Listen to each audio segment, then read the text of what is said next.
Hello everyone, welcome back to my channel. Today recipe వచ్చేసి సేమియా పాయసం అండి, లేదా కీర్. ఇన్స్టెంట్గా వంట రాని వాళ్ళు కూడా ఈజీగా చేయొచ్చు.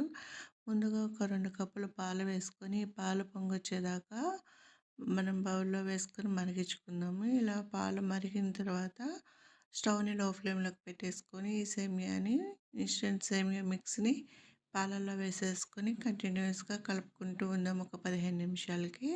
అన్నట్లు వీడియో పెట్టి 1 మంత్ అవుతుందండి. సో యూట్యూబ్ నుంచి వీడియోస్ పెడుతుంటే కైన్ మాస్టర్లో అవ్వటం లేదు. సో అందుకని వీడియో పెట్టడం కొంచెం లేట్ అయింది, అర్థం చేసుకోండి. ఎప్పట్లానే మన వీడియోస్ని ఆదరించండి. ఇప్పుడు సేమియాలో పాలల్లో ఈ సేమియా బాగా ఉడికి దగ్గరికి వచ్చి ఇలా 2-3 పొంగులు వచ్చిన తర్వాత సేమియా అనేది మనకి పూర్తిగా ఉడికిపోతుంది. అప్పుడు దాకా కొంచెం వెయిట్ చేద్దాము.